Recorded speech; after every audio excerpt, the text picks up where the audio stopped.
उन लोगों ने पढ़ लिया। फिर सूत्र किसको कहते हैं ये जान लिया, और सूत्र कितने प्रकार के होते हैं वो भी जान लिया। अब एक चीज नई आज प्रारंभ कर रहे हैं, आख्यात के भेद। तो आख्यात क्या चीज होती है, आख्यात किसको कहते हैं? सबसे पहले इस आख्यात की परिभाषा करिए। आख्यात शब्द की परिभाषा,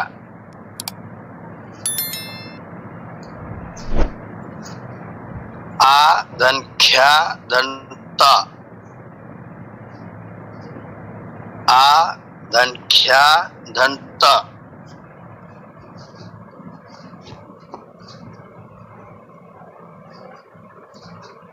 बराबर आख्यात।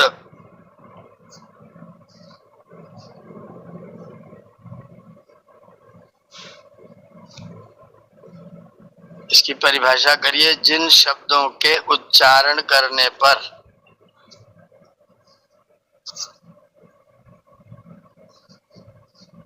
जिन शब्दों के उच्चारण करने पर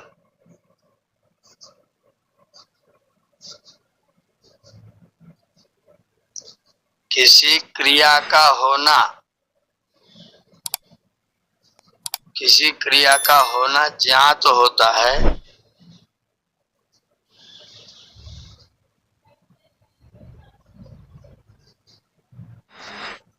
उस पद को आख्यात पद कहते हैं। उस पद को आख्यात पद कहते हैं।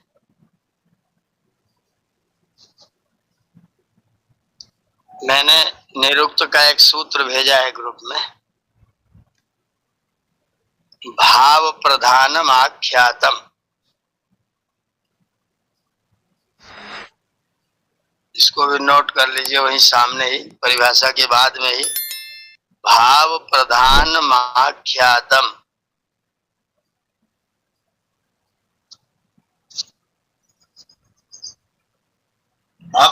आख्यातम, हाँ, भाव प्रधानम आख्यातम। अलग करेंगे तो भाव प्रधानम आख्यातम हो जाएगा। भाव का मतलब होता है क्रिया, तो जिसमें क्रिया की प्रधानता होती है ऐसे पद को आख्यात पद बोलते हैं। जैसे बोल रहा हूं, अब बोल रहा हूं, यहाँ पर एक क्रिया हो रही है, सूंघ रहा हूं, सो रहा हूं, पढ़ रहा हूं, लिख रहा हूं, कॉपी उठा रहा हूं, कलम चला रहा हूं, आंखों से देख रहा हूं, कानों से सुन रहा हूं। सब जगह कुछ न कुछ होता हुआ दिख रहा है, इसका नाम है क्रिया, इसका नाम है आख्यात। व्याकरण की भाषा में इसका नाम रहेगा आख्यात। भाव प्रधानम आख्यातम। भाव प्रधान माने जिसमें भाव की प्रधानता होती है। भावा क्या है? क्रिया है, चेष्टा है, व्यापार है।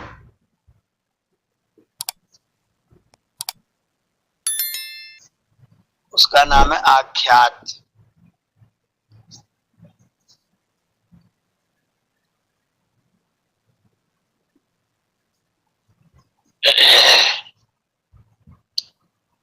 इसका आगे आगे नोट करेंगे। आख्यात पदों,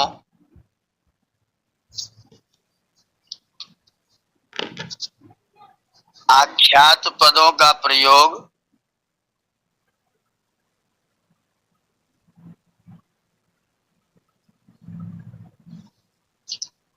आख्यात पदों का प्रयोग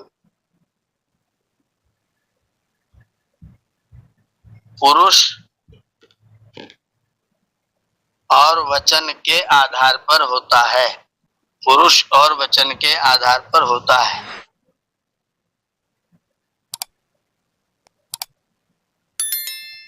अब ये जानना पड़ेगा कि पुरुष किसको कहते हैं। पुरुष क्या है? चाहे तो प्रश्न बना लीजिए, पुरुष किसे कहते हैं। पुरुष किसे कहते हैं और पुरुष कितने होते हैं?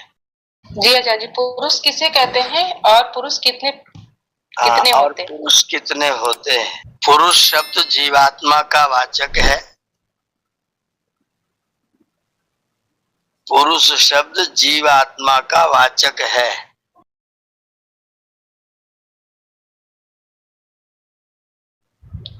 जब भी हम कोई बात करते हैं, जब भी हम कोई बात करते हैं,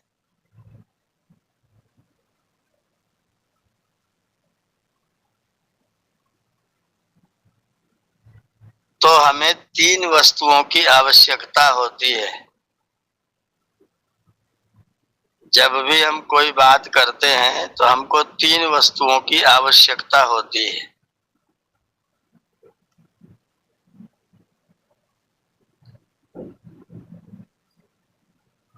नंबर 1, बात को कहने वाला।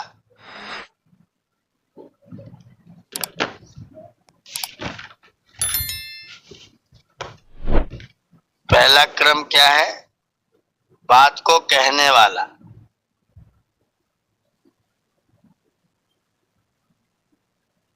दूसरा, बात को सुनने वाला।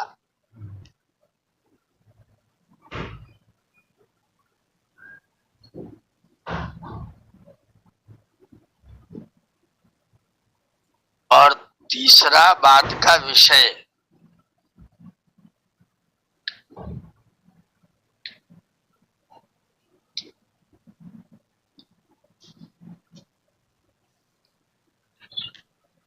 बात को कहने वाला, बात को सुनने वाला और बात का विषय। अब इनमें से एक एक करके नोट कर लीजिए। प्रथम पुरुष, हेडिंग डाल देंगे प्रथम पुरुष।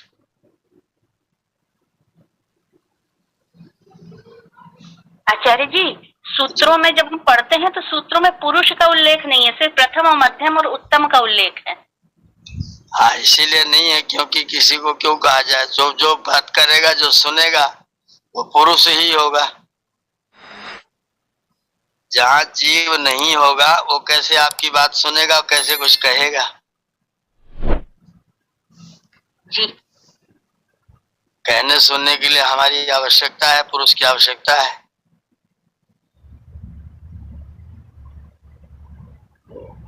प्रथम पुरुष, जिसके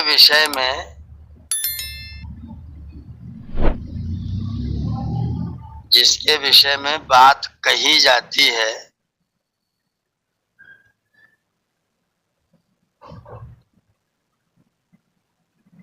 उस विषय को प्रथम पुरुष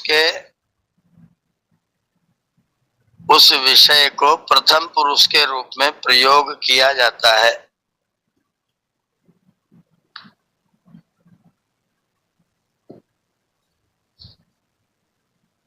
जिसके विषय में बात की जाती है, उस विषय को प्रथम पुरुष के रूप में प्रयोग किया जाता है। नंबर 2, मध्यम पुरुष। ठीक है, मध्यम पुरुष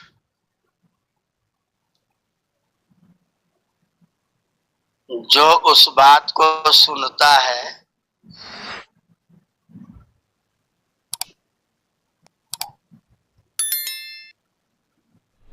जो उस बात को सुनता है और जिसको संबोधित करके, जो उस बात को सुनता है और जिसको संबोधित करके बात कही जाती है,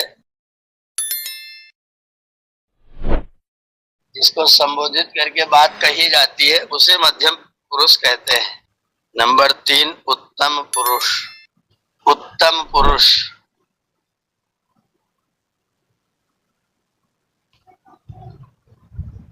बात को कहने वाले को उत्तम पुरुष कहते हैं। इसके लिए मैंने एक श्लोक बना दिया है पुरुषों को कहने के लिए, तो वो आराम से याद हो जाता है। वार्ता विषयः प्रथम पुरुषः।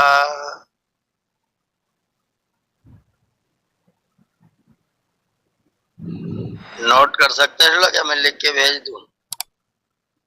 कर लेते हैं सर, बोलिए धीरे धीरे जरा।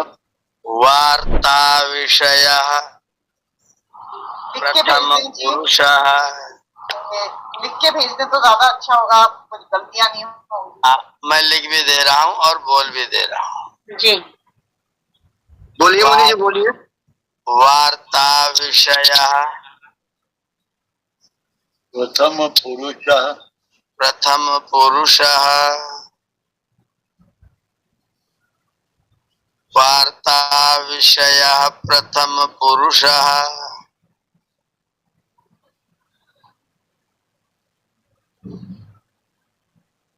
श्रोता भवति मध्यमः।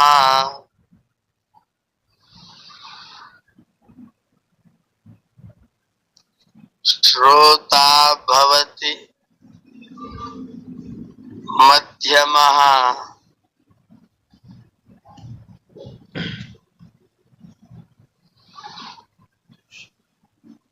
श्रोता भवति मध्यमः।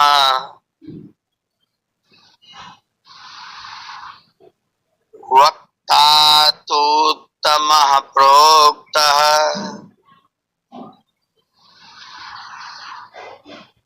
वक्ता वक्ता तूत्तमः प्रोक्तः। बड़ा हुआ आचार्य जी, बड़ा हुआ है। इसीलिए तूत्तमः मैं इतना दीर्घ बोल रहा हूँ। जी मैंने अलग अलग लिख दिया, तू भी लिख दिया, उत्तम भी लिख दिया। वक्ता तूत्तमः प्रोक्तः। तो ता होगा ना, तू तमा। हाँ, तू फिर आधा था फिर पूरा था। वक्ता तूत्तमः प्रोक्तः। उत्तमः प्रोक्ता। श्रोता भष्यति मध्यमा। वक्ता तूत्तमः प्रोक्तः। त्रयः पुरुषा प्रकीर्तिताः।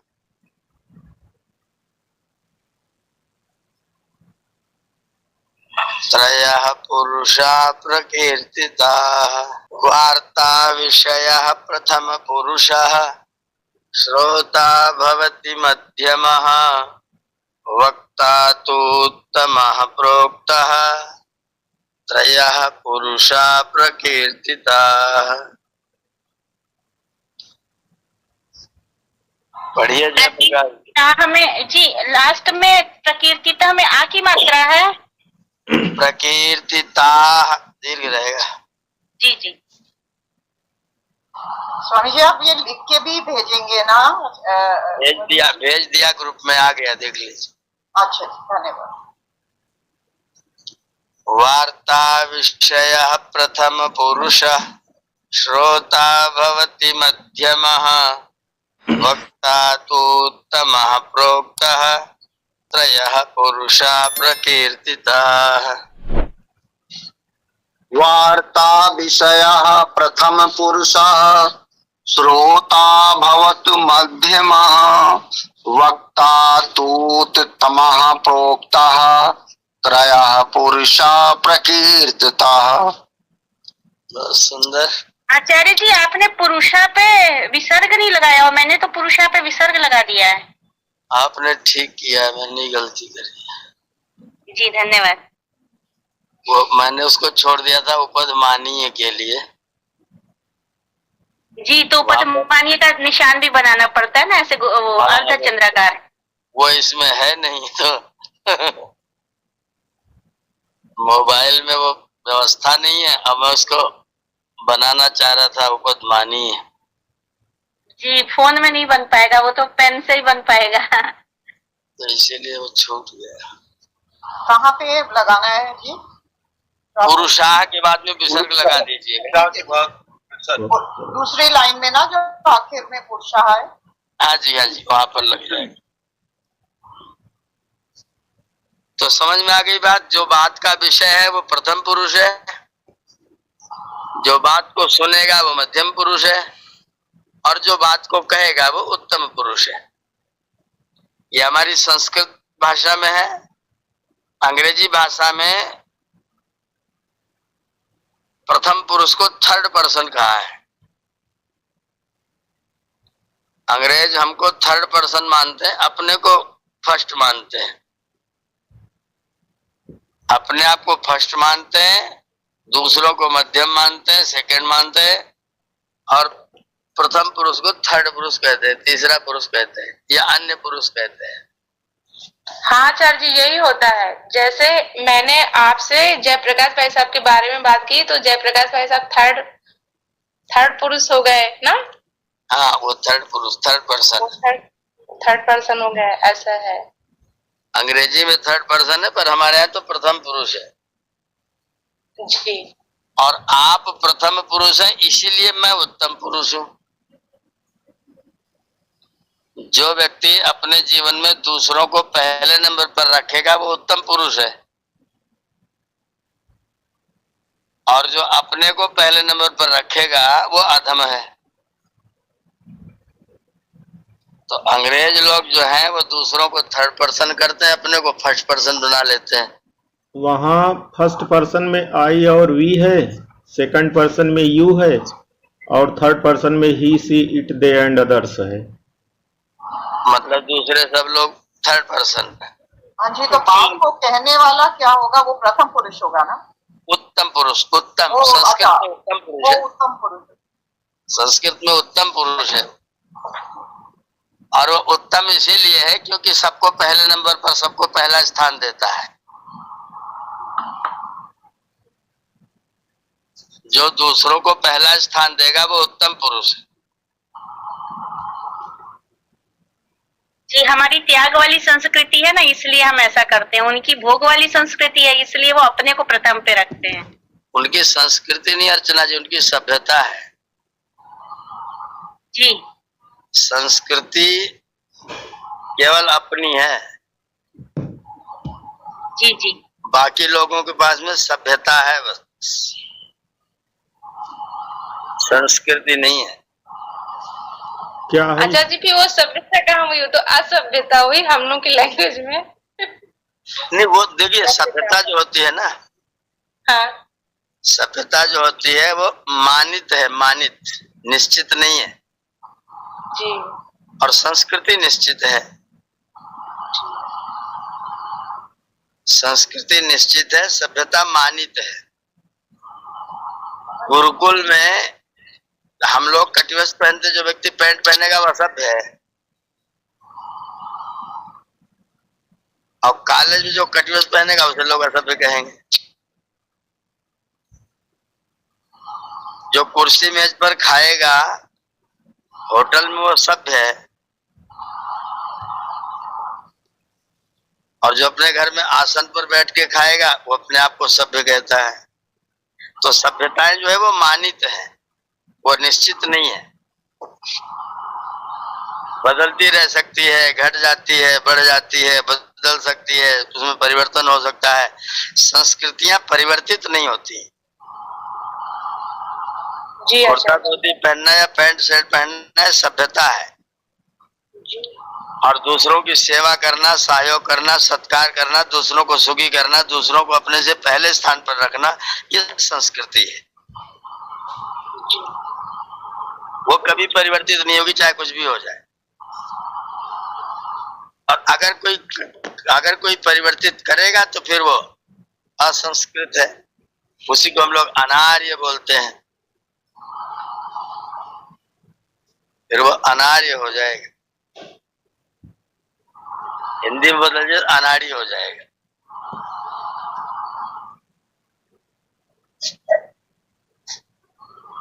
यानी संस्कृति बदलती नहीं है, सभ्यता बदलती रहती समय समय पे। हाँ, सभ्यताएं परिवर्तित होती हैं, हम और आप बदल सकते हैं। कोई 10 लोग एक मतलब एक समुदाय बदल करके बदल सकता है। जैसे टोपी लगाना है मुसलमानों का जालीदार, कल को सब मौलवी इकट्ठे हो जाए बोले जालीदार बेकार है, धूप बहुत लगती, भाई पूरी टोपी पहनो, और टोपी बदल जाएगी।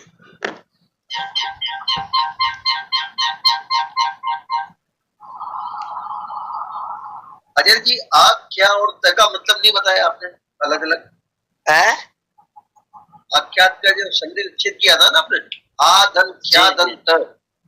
जी जी। इसका मतलब नहीं। आ माने पूरा, जी क्या माने कहना।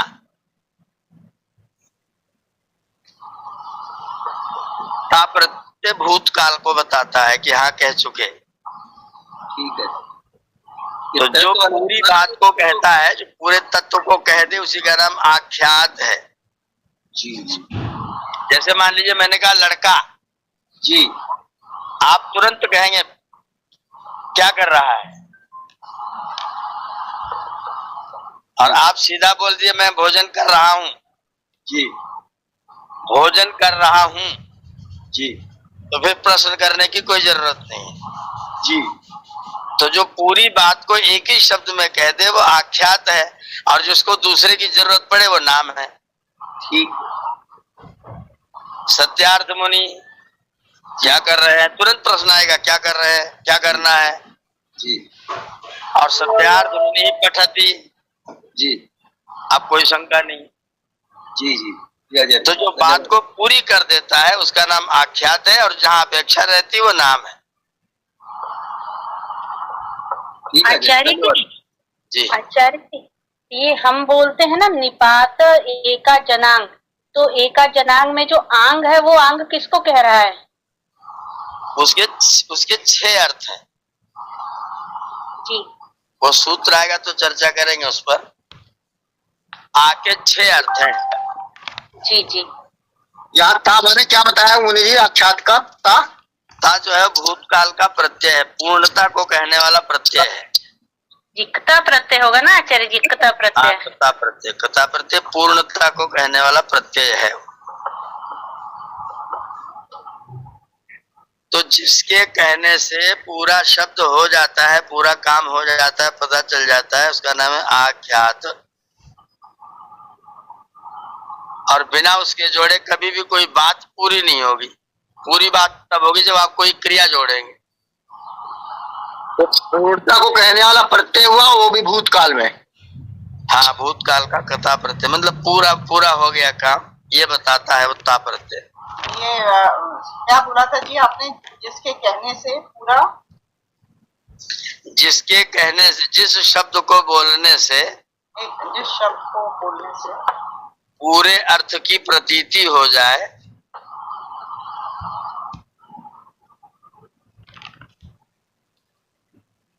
उसे आख्यात कहते हैं। जो अर्थ इसमें लिखाया था आपने मुनि जी, फिर तो जिन शब्दों के उच्चारण करने पर किसी क्रिया का होना ज्ञात होता है, हाँ वही आख्यात है।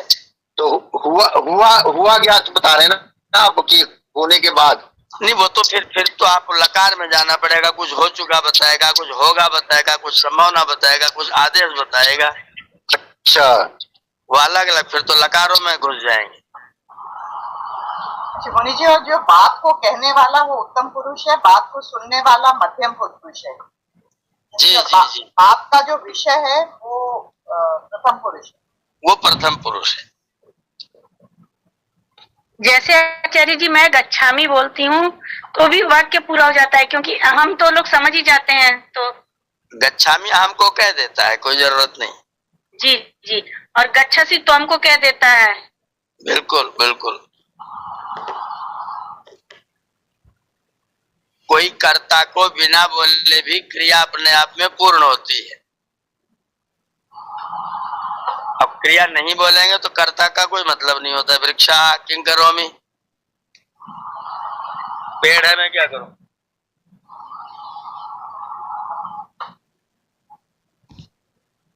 क्रिया नित्य है और बाकी सब व्यवहार में है, इसलिए उसका नाम आख्यात है।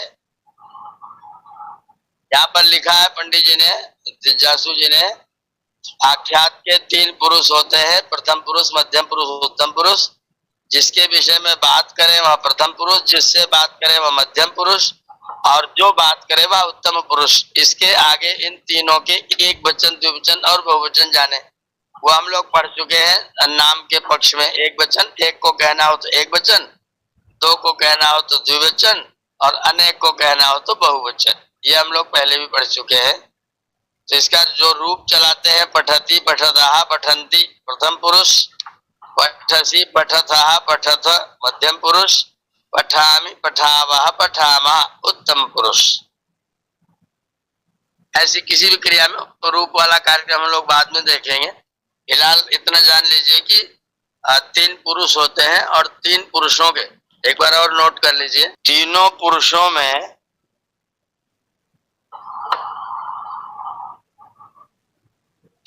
पुरुषों में विद्यमान क्रिया को कहने के लिए, तीनों पुरुषों में विद्यमान क्रिया को कहने के लिए 3 वचनों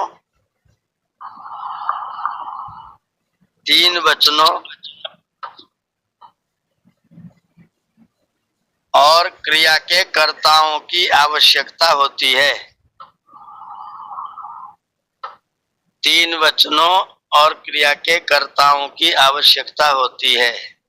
उत्तम पुरुष के 3 कर्ता हैं, उत्तम पुरुष के 3 कर्ता हैं,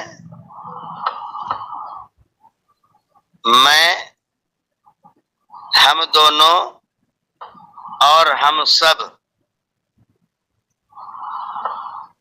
मैं के आगे कोष्ठक में लिख दीजिए अहम, अहम, हम में माँ को हलंत करिएगा, अहम।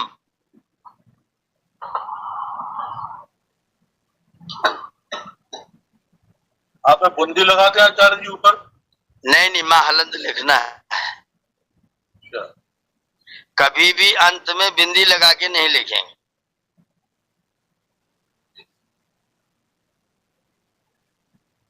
अहम, मैं, हम दोनों।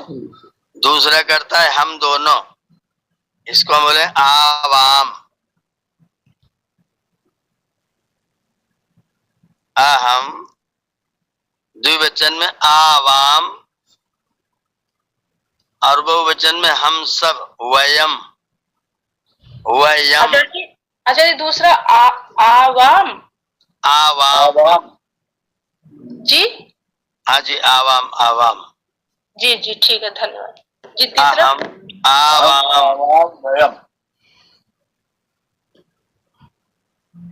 बहुवचन में वयम। हम सब लिखे ना? हाँ, हम सब कोष्ठक में वयम, अहम, आवाम, वयम, मैं, हम दोनों, हम सब।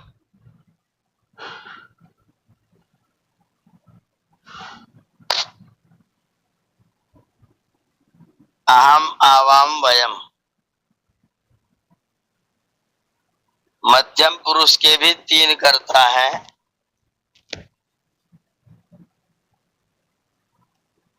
मध्यम पुरुष के भी 3 कर्ता हैं। त्वम, आधा ता, पूरा वा, हलंत मा, त्वम। हिंदी में लिख दीजिए तुम।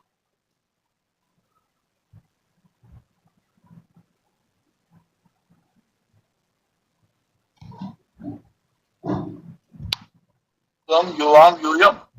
हाँ, त्वम युवाम यूयम, युवाम यूयम।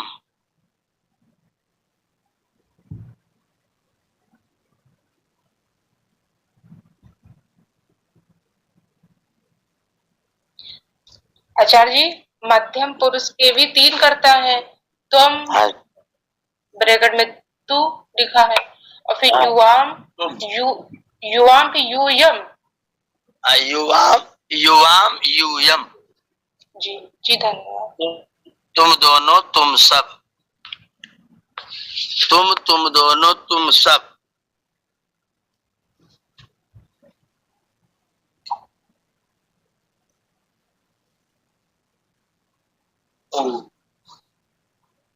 प्रथम पुरुष के भी, मुनि जी तुम लिखाया, तुम और युवाम यूयम, तो इसको हिंदी में नहीं लिखाएंगे? लिख दीजिए युवाम तुम दोनों, यूयम तुम सब।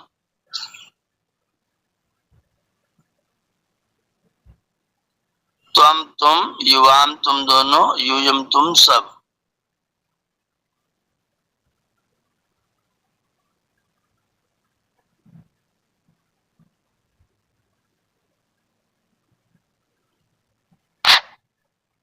प्रथम पुरुष के भी 3। प्रथम पुरुष के मुख्य 3 करता है, प्रथम पुरुष के मुख्य 3 करता है, और ब्रह्मांड की सभी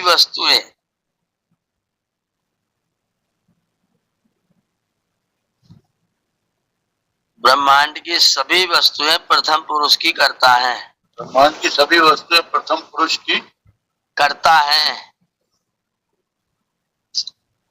जैसे सूर्य उगता है, चंद्रमा उगता है, हवा चलती है, पानी बहता है, तो कुछ भी सब प्रथम पुरुष में हो जाएंगे। जी, वृक्ष दिखता है, फल गिरता है, कुछ भी यत किंचित अर्चना वदति, ये भी प्रथम पुरुष हो जाएगा।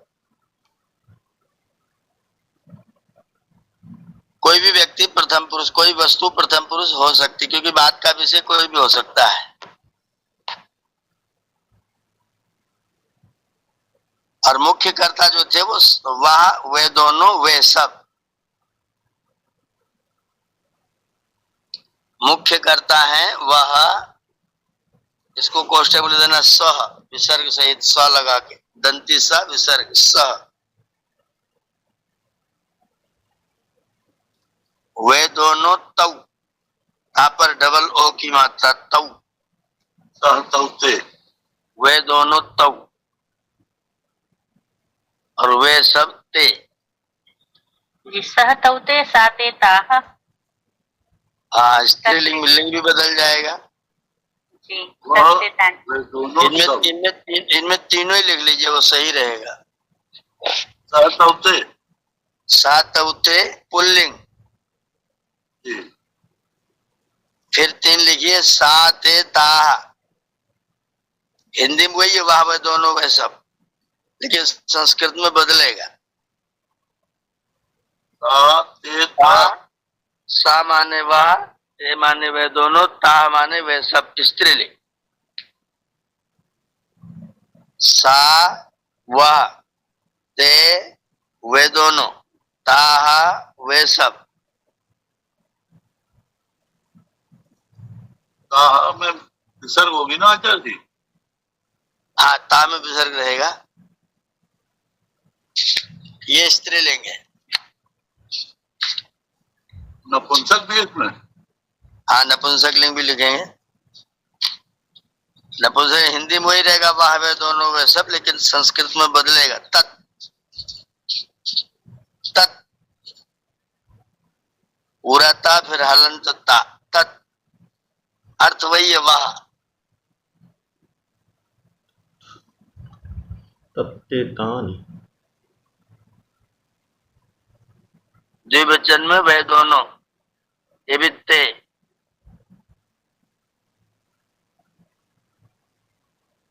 बहुवचन में तानी, तत्ते ताम, साते ताहा तत्ते तानी सातौते। स्त्रीलिंग पुल्लिंग नपुंसकलिंग। सा पृथ्वी, सा भूमि, सा गौ।